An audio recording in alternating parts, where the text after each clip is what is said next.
Welcome to Front Office Pros. Today, we're going to be talking about our top 24 Dynasty Quarterback Rankings with tiers. Hike! As many of you witnessed, the Super Bowl has come to a close. We have a new champion, which means we're officially turning the page and heading over to the 2025 season. So this seems like as good a time as any to give our Dynasty rankings with tiers for quarterbacks. You're getting two for the price of one. That's right. Joe and I are both providing them. You get to see the comparison between the two of us. Joe, who do you got for tier number one? All right, Steven, my tier number one. At number one, I've got Josh Allen. And at number two, I've got Lamar Jackson. All right. So for me, I've got number one, Josh Allen, and number two, Lamar Jackson. So, Joe, you and I are very similar on this page. What got you to think that these two are the two guys here? Yeah, it's interesting. You know, I haven't been the biggest Lamar Jackson endorser. And, you know, fair enough. I haven't given Josh Allen the credit to the number one status either. But I just think with the Bills offense currently really revolves around Josh Allen, that running game. We'll see if they elevate the passing game a bit, but just what he's able to do in terms of, the total touchdowns, you just really can't beat it between what he does on the ground and in the pass. And then, Lamar Jackson, he had a really good year. Monken, is still going to be in Baltimore and he's coming off his best season. So I think there's a chance he continues to just build off of the success he had this year. Yeah, I think Josh Allen is a slam dunk number one. I mean, if you look over honestly, besides his first 2 years in the league, he's been 1-1-2-1-2 as far as his rank. That's how he finished during the year. And I was concerned about Josh Allen. Look, I'm a Bills fan. I try to put my bias to the side, and with the everybody eats mentality, with no Stephon Diggs, with Joe Brady taking over, maybe more relying on that run game, I kind of wondered what was going to be the upside for him, and I was wrong. I mean, I didn't take him much lower or anything like that, but he continued to show his dominance. Ended up having 12 rushing touchdowns, not as much as the 15 that he had in 2023, but I think he's still 28 years old. And I can't see how he's going to be any worse. I think he's just going to continue to be the same that he has been. Unless he were to get injured, or even then he played with an injury. He fractured his hand. He's still, his non-throwing hand, he was still doing okay. So I think, it makes sense for Josh Allen. With Lamar Jackson, I agree. I haven't been his biggest supporter either. It's hard to deny what he's done. He just was incredible. My only thing is with him is, you look at it, he had 41 passing touchdowns and 4 interceptions. Now, the last time he did anything near that, he sniffed close to it, was back in 2019, where I think he won the MVP that year. He had 36 touchdowns and 6 picks. He had not as much rushing yards, 915 and 4 rushing touchdowns. It'll be interesting to see, can he repeat that same level of what he did? But I'm not going to bet against him at this point. He's got to be in tier one. Yeah. Even if he does throw a few more interceptions, I think, which is definitely, some positive regression in that standpoint is definitely, there. 4 interceptions on the season and 41-4 ratio is just insane. I still think he'll be right up there just with what he's able to do with his legs, and his passing has really come a long way as well. I just wonder if he'll have as many passing touchdowns is more my concern. But yeah. But honestly, it's not a sticky crazy stat. That many, and then with them bringing in Derrick Henry, I would have thought his passing touchdowns would go down just because you got King Henry in the red zone. You figure you just run it, but it wasn't the case. So let's head over to tier 2. Let's see if you and I are different here, Joe. I'm sure we'll probably find some differences here. So at 3, I've got Jaden Daniels, 4, Joe Burrow, 5, Jalen Hurts, 6, Patrick Mahomes, and at 7, Justin Herbert. Okay, interesting. So at number 3, I've got Joe Burrow, 4, Jaden Daniels, 5, Patrick Mahomes, 6, Jalen Hurts. So you and I are pretty similar in this grouping here. The big emerger in this group is Jaden Daniels, who I did say, I said, is he possibly overrated? But I'll tell you what, after looking through this, it was hard not to put him in there. I just put Joe Burrow ahead of him because in my mind, Burrow has been extremely consistent. He's got Jamar Chase. He's got these weapons on the offense. And so for me, it's one of those things where it's like, I understand what Jaden Daniels has done, but I'm not yet ready to crown him ahead of a guy like Joe Burrow. That makes sense. I think with Jaden Daniels is that he had this incredible season and not that many weapons. And I think with the money that they have, I think they can go ahead and get him some better weapons this offseason. And I think that only helps him. My concern with Joe Burrow is what happens. We'll see. Like if the Bengals are able to improve their defense, I think his numbers have a chance to go down. He benefited greatly from having a really bad defense, his passing so much, and that's why his passing numbers were excellent. And I just wonder too, like I know he says T. Higgins will be back with Jamar Chase, but if they just can't get T. Higgins back, I think that could have a pretty big impact on the offense too, because him and Jamar Chase just feed off each other, and they both help each other in that offense. Yeah, I mean, the tough part, right? He doesn't have the rushing upside, and that's where people will throw tomatoes at me and say, "Well, why? Of course, Jaden Daniels should be ahead." Okay, but I mean, when Joe Burrow's been healthy, he's been over 4,500 yards each year, easy money. You're looking at probably around 40 touchdowns, easy money. So to me, it's like, okay, he can be reliable. I'm just pausing a little bit to say, yes, Jane Daniels is great, but I'm not going to get caught up with the recency bias and make him number 3 just yet. Honestly, it could be 3A and 3B. I really can't be upset if you have Daniels over Burrow like you do. I contemplated it myself. Honestly, it's really razor thin margins between the two. I just thought, as far as I know we're kind of talking about it in a different way, but like a dynasty asset, I just think he's a safer bet. I think Daniels still offers a little bit more risk. So to me, if you want to make sure that you are having a player that is bankable, I think he's more bankable at this point than Jaden Daniels. That is a fair point. I'm not as concerned about that. I think Jaden Daniels is pretty bankable. I know you're possibly concerned just because of what has happened with CJ Stroud in his year 2, but Jaden Daniels is just a more dynamic player, has the ability to create. He's got this stability, as well with Kingsbury sticking around at offensive coordinator. And like I said, I really think they should be looking to add weapons for him in this offense, and I think that'll only make Daniels better. Don't get me wrong, he's a darling right now. I mean, I think most people are really – I can't find anybody who's – I mean, even me, I'm not a naysayer. I've only said a few things, and I'm just kind of like being a little pensive about it. But, we're talking about guys that are 3 and 4. I mean, like you said, it's kind of splitting hairs. I mean, it's – yeah, well, it was interesting. So we both had Hurts and Mahomes. Obviously, we just saw him at the Super Bowl. And again, that's where I would say I feel that Mahomes has had a down year.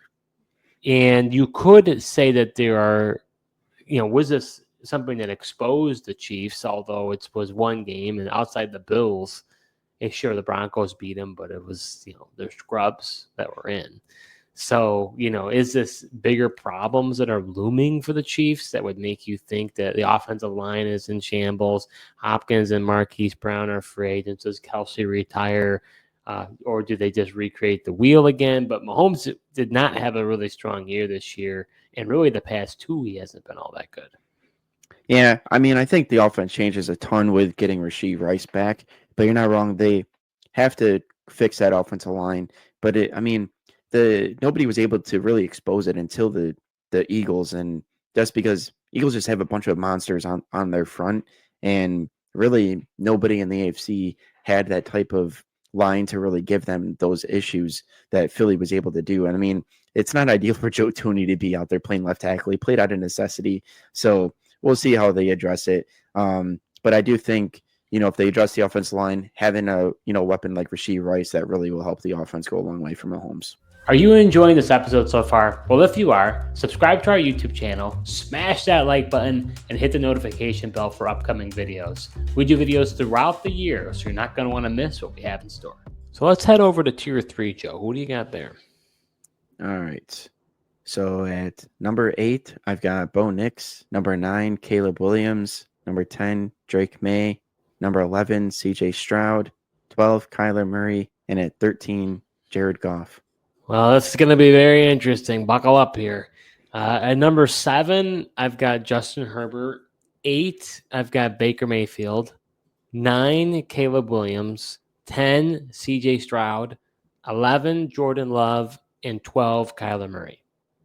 So let's first talk about Justin Herbert. I had him as a tier 3 quarterback. You had him as a tier 2 quarterback. What made you put him up in the tier 2? I didn't think that he fit the mold of those other guys. Maybe Harbaugh, and as they add more talent to this offense, I think Herbert could be talented enough to become a tier 2 quarterback, but just curious, what made you put him there? Yeah, I think for me, he fit mostly because I feel like he didn't fit with the guys that I kind of had in tier 3 just because a bit more experienced and more consistent. So I felt like with my tier 3 list and how things were shaking out, I felt like he deserved to be tier 2. And you're not wrong. Like, I do think in that continuing to grow in that Harbaugh, offense, he'll become that, efficient passer. Sure, the passing volume, as I keep saying, won't be there as we've seen in previous years, but I think the efficiency and as they get a, better run game and possibly some better receiving weapons for him, I think he'll turn out to deserve to be in the tier 2. Yeah, I mean, that checks out. Yeah, he probably doesn't fit the mold of some of these other quarterbacks, right? You've got guys like Bo Nix, Caleb Williams, Drake May. They've all only played 1 year. CJ Stroud's Correct. played 2 years. Herbert's got a lot more games under his belt. Yeah. But I mean, we have some similarities here. We both got Caleb at 9. I've got CJ Stroud at 10. You've got him at 11. I've got Kyler at 13. You have him at 12. So I mean, we've got some big differences. I'll talk about Baker Mayfield because I think that's probably one of the bigger eyebrow raises. I think Baker has really proven himself. If you look over the past 2 seasons here, he was quarterback 4 and quarterback 10. Threw for 4,500 yards, 41 touchdowns, 16 picks. Now he's a little bit of a gambler, but if you look at that Buccaneers supporting cast, I mean, Mike Evans is getting older, but you got Mike Evans, you got Jalen McMillan, you got Rashad White, Bucky Irving in the backfield. You got a lot of weapons to work with. I think Chris Godwin is going to be coming back. So now Liam Cohen won't be there. I am slightly concerned about that, but Baker Mayfield in his own right has done very well with a different offensive coordinator every year of his career, which is remarkable, honestly. And he's 29 years old, so he's still relatively young. So I think now that I've been able to see it now these past 2 years, I felt like he was worthy of this tier. Yeah, he definitely could be. I mean, I just chose younger players, with longer shelf lives, and by the time the season rolls around, Baker Mayfield will be 30 years old. So I just went with some of the guys that have a bit more potential and more longevity than Baker. But I mean, based on stats, you can certainly make the argument that he should be higher than where I'm going to ultimately have him ranked. Yeah, one of the guys I struggled with, I don't know about what your thoughts were on this. I mean, there were some key differences I'll talk about later on here. I think we can go back and forth on. But Kyler Murray, I struggled a lot. I honestly wanted to put him lower, but I didn't really know. I felt like it was a battle. I felt like I had to feel like he slots somewhere because of that rushing upside and what he's been able to prove in his career. But it was tough for me. Yeah, no, he was a tough one for me to slot too because I toyed with him being lower, but then it's just I feel like he's still, he's still got pretty good weapons. That offense is there. If he can just continue to kind of grow and just be a bit better passer and figure him and Marvin Harrison figure things out. He's got a dynamic player. So, and you mentioned the rushing ability that he does have as well. So it's just one of those things too. It's just, I don't think he's the greatest NFL quarterback, but for fantasy, he's definitely there. And despite me thinking like he wasn't that great, like in a standard ESPN league, he ended up finishing as the QB 10. So it's just, even though I don't feel like the season was that great, he was the, top 10 quarterback. So yeah, he's kind of a safe floor option. I don't know if he'll ever get to those ceiling games, to be honest with you. I had him and I was very frustrated. I mean, there were times where he just didn't show up, and I just don't like that volatility when it comes to Kyler Murray. So why don't we head over to tier number 4, Joe? Who do you got there? All right, at 14, I've got Baker Mayfield, as we talked about. 15, Brock Purdy. 16, Trevor Lawrence. 17, Jordan Love. 18, Dak Prescott. And 19, Bryce Young. Interesting. At number 13, I've got Dak Prescott. Number 14, Jared Goff. 15, J.J. McCarthy. 16, Bo Nix. 17, Brock Purdy. And 18, Drake May. So one of our key differences here between you and me, as we can see, is how we view these rookie quarterbacks. Now, I think you got maybe a little Broncos bias going on over here. But Not you've so got sure about that. well, we'll see. You got Bo Nix at 8. I have him down at 16. You have Drake May at 10. I've got him at 18. And then I've got J.J. McCarthy at 15. You don't even have him yet, which I know you're going to say, what? How in the world do you have a guy that hasn't even played a damn snap in the NFL higher than Bo Nix, who looked good in his rookie year in Denver and should only get better as he continues on with Sean Payton? Where did Sam Darnold finish this past year? Yeah, but that's Sam Darnold. Where did Sam Darnold finish this past year? I got him finished at quarterback 7. That's where he finished at the end of the year. And yep, in one of my ESPN leagues, with okay. Yep. And what was Sam Darnold before that? Before the Vikings year, where was Sam Darnold in all this? Oh, I mean, he was a backup. He was seeing ghosts. He was seeing ghosts. He couldn't do anything. That was with the Jets. I mean, he had a 1-year quarterback rehab. And nobody wanted him. He went to San Francisco on a 1-year deal and sat behind Brock Purdy. Nobody wanted him. The Broncos wanted him, just not for $10 million. Wow. At the end of the day, he was left for spare parts. I mean, you could find him out at a junkyard somewhere and pick him up for scraps. I mean, nobody wanted him.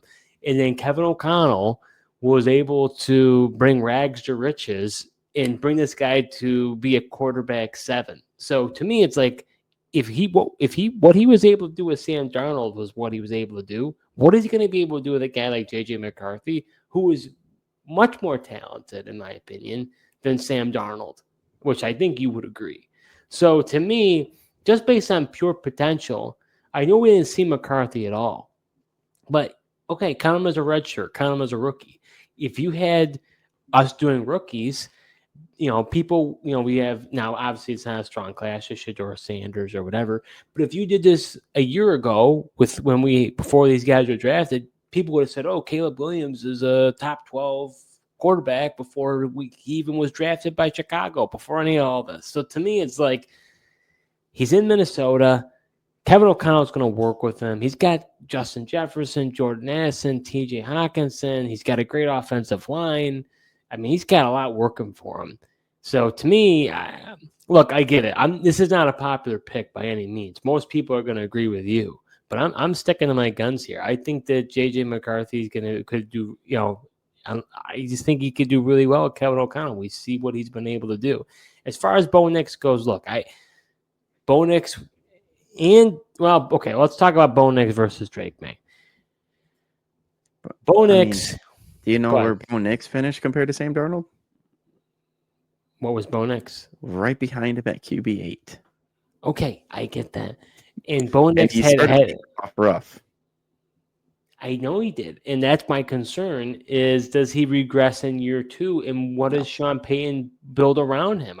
Look, he had a good year. I'm not as convinced that he is like, you are talking about him as if he's entered the next stratosphere of a quarterback. I'm not convinced. I got to see it. I got to see a second year out of him. And with Drake May, I mean, look, people are going to ready to crown him as the next Josh Allen. I think people got to slow down. I mean, he showed some flashes, but he's still very raw. Now you've got Mike Vrabel coming in with offensive coordinator Josh McDaniels. I do not like that combination at all. And Patriots have no weapons compared to Broncos. At least they have Cortland. Okay, but you say that, but that's a lot harder it's easy to say. It's harder to actually do. You say, what are they going to do? They're going to trade for an aging Debo? Like, what are they, who are they going to go a bunch of money at T. Higgins? I mean, maybe if he hits the market, I want to know who they have right now and who they can. We don't know. 2 months, we'll have a better idea. when we do an updated Dynasty Quarterback Rankings, who knows? Maybe the Broncos trade for this star receiver, and now I change my mind. But based on what I know today, both Broncos have a better supporting cast than the Patriots. But even the Broncos, their own right, they don't have a lot to work with either, in my opinion. No. And I mean, and look what Bo was able to do. And like, I got to say, I was very impressed with the athleticism that Bo Nix showed. And Sean Payton even admitted like how much faster he was, this year in person compared to what they saw on tape and everything. So that athleticism and the running ability of Bo Nix on top of just the passing, I think he only grows in year two. To me, what he was able to do in a very complicated Sean Payton offense that throws a lot at you, he was able to digest it, really grow, as the year went along. And I think that growth process will just continue. And, we'll see if Sean Payton finds his joker. He's searching for it this offseason, whether that's from free agency or draft. If that happens, I mean, who knows? It's possible. I mean, I would say from what I saw from other quarterback rankings around the internet here, I mean, you mostly did see Bo Nix in the top 12. He does have that rushing upside.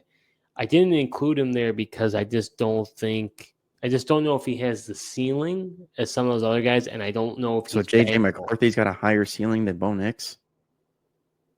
I think so, yeah. Wow.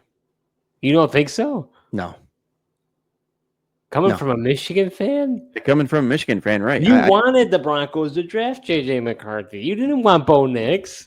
So now all of a sudden, a year later, and I don't think JJ McCarthy would have fit what Sean Payton wanted to do. And Sean Payton got his guy in Bo Nix. Now that I've seen it, I'm sold. Yeah, you're right. I was disappointed. I didn't necessarily want Bo Nix, but you got to see a year of him. And that's the thing. I haven't seen JJ McCarthy play yet in the NFL. But that's the scary part. So I don't know how you can have a guy who hasn't played a snap in the NFL over somebody that we saw a whole year, in the actual NFL and looked pretty good. Look, at the end of the day, I'm going based on pure potential on that one. And based on what I saw with what they were able to do with Kevin O'Connell, the coach of the year, what he was able to do with Sam Darnold, what he was able to do with Josh Dobbs, every guy he's had to work with, he's turned those rags are also into veteran riches. guys who've been around the league. I mean, JJ McCarthy came out early as a junior.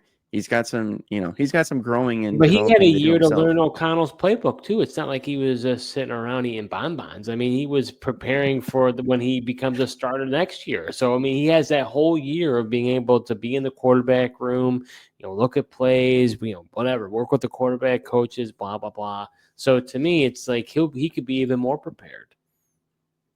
Yeah, he could. I mean, live game reps though is all the difference.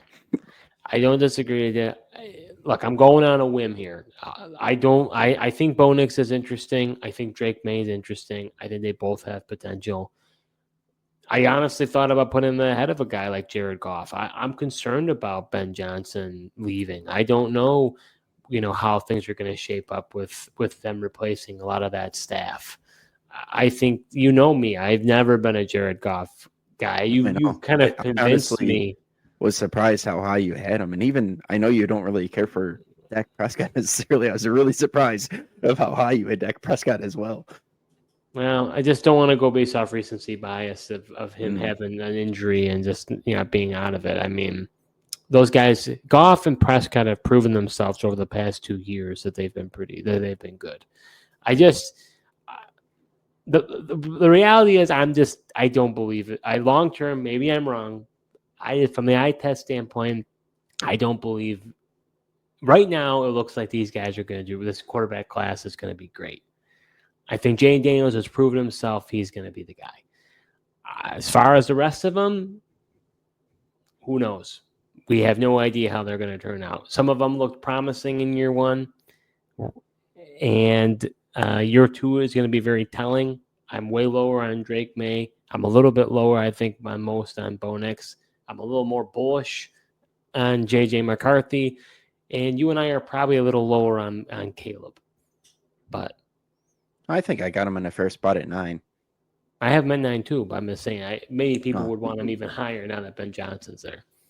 Well, that would be the only reason, but honestly, I'm still worried about him. But the fact of the matter that they got Ben Johnson is the reason I even have him at 9. If Ben Johnson wasn't there, I'd have Caleb Williams lower. So let's head over to tier number 5. What do you got there?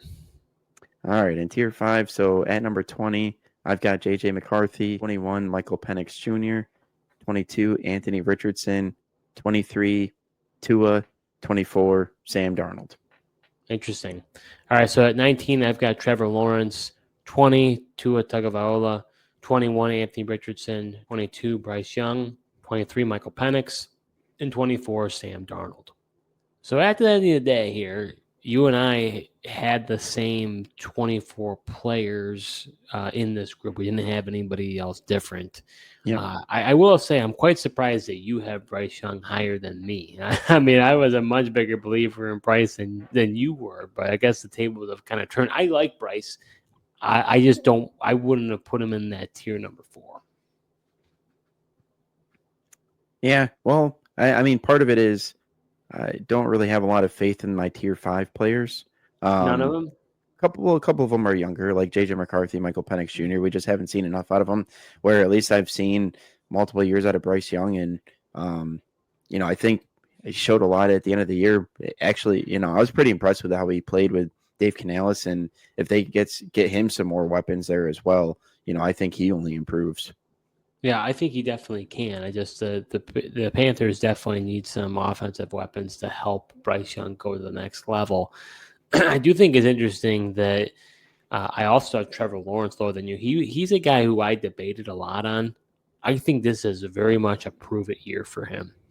He really has to take his game to the next level, or at least show some promise. I don't necessarily have to say he gets to go be a top 10 quarterback, but with Liam Cohen coming in, hot candidate, for coordinator, was with the Rams, came over. I would expect him to take that jump based on all the potential that we've heard about from him. To me, if he doesn't at least show some promise, I might be out, like done with Trevor Lawrence. Yeah, no doubt. I mean, if he doesn't start showing promise and he's got a superstar wide receiver like Brian Thomas Jr. and new offensive regime, maybe they bring some new ideas, and Liam Cohen coming over and rejuvenate him. But like you said, if he doesn't show it this year, I would be out on Trevor Lawrence and very concerned about him. I just think, he's still 25 years old. He's, had a lot of different coaching changes and different things like that not go his way. He's also been battling some injuries lately. So I'm giving him the benefit of the doubt that he can turn things around with Liam Cohen and, like I was saying, emerging superstar and Brian Thomas Jr. as well. Do you think that, those who are viewing this episode, do you think they will have a strong reaction against us if we both had Tua as low as we did? I don't know. I mean, they could be disappointed with it, but I just am not excited about Tua. Like he is what he is, and like the Miami Dolphins offense is kind of worrisome for me. I'm just wondering like what pieces I really want from it, and they didn't really involve Tyreek Hill and Jalen Waddle enough last year. They used Jonnu Smith a ton. They like to run the ball, and if it's just going to be that short, quick passing game to protect Tua, not so sure. I want a piece of that, and he's very limited. Like if you disrupt that timing that he has, like the offense just doesn't go anywhere. So I'm concerned. And then if Mike McDaniel is also not there, I'm not sure what his longevity is there. That's a little big piece of it. I really don't like Tua. So, he was a guy that I struggled to slot, but I'm not interested in having Tua for the long haul. So I still have him in the top 24. I just have him pretty low. Yeah. I mean, I agree with you. I mean, there's just too much uncertainty in that Miami team in general, what's going to happen with him. And he can have a tendency to play a little more reckless. You'd think that with all the concussions, he would be a little more cautious when he's, scrambling and getting those, trying to get those rushing yards. I think the only other guy here I think is kind of interesting here, I know you don't think he is, but Anthony Richardson is a guy I had way high. He took a big tumble. I don't think look, sometimes you got to admit when you're wrong, you're wrong. I in one of our in our league, right? I went for the fences and I struck out because I was thinking, hey, Anthony Richardson, he's got all the tools and abilities to be the guy. He obviously wasn't. I don't like the relationship with him and the Colts. with him benching him and then dealing with all, that makes me concerned. I mean, it's different than Bryce Young. Bryce Young got benched. He came in, took command, and now it's like there's all this momentum. With Richardson, it's not really the case. They might bring another veteran in or what have you. He might be one and done. I don't know if he might not get another season to start. Now, I am kind of intrigued that it sounds like he is training and preparing under the same, I'll call it guru, that Josh Allen did, that Rui helped him fix his mechanics and Rui took him to the next level. Does Anthony Richardson have the discipline and the determination and the preparation that Josh Allen did to help fix those issues to go to the next level? I'm not so sure. I think he'd be an interesting dart throw, but I've already been burned, so I'm a little nervous about it. Yeah. Well, and the Colts relationship, man, that is of note. I mean, he pulled himself out of the game. He checked himself out and just as a quarterback, you can't do. And what does that send to the rest of the team that you're just checking yourself out because you're tired? Like you just, if you're tired, call like a run play, hand the ball off and take a breather or whatever. You see plenty of quarterbacks do that. So I do question just like if he does have that willpower and determination to, handle this guru, program that Josh Allen did. But I mean, if they are able to rein him in and just get him to be a more accurate passer and just somebody that plays a little bit more on time and just not that one trick pony of, taking those deep shots down the field, which he can do. He has that ability. If they fix those mechanics, just get him more consistent, we could easily be talking about him rising higher because that's really just the one piece missing out of his game. He's got all the athleticism you'd want. The rushing upside's also there. So it really just is that, passing element that we would need him to take the next step. So that does it for this episode. We talked about our top 24 Dynasty quarterback rankings with tiers. Joe and I both provided all our quarterbacks under 5 tiers, and you probably have somewhat of a reaction. If you do, go ahead and put your comments, in this episode. Happy to hear what you had to say. Where did you agree? Where did you disagree? That's the fun of it all. So feel free to put your thoughts out there and give this episode a like. Thanks so much for tuning in, and until next time.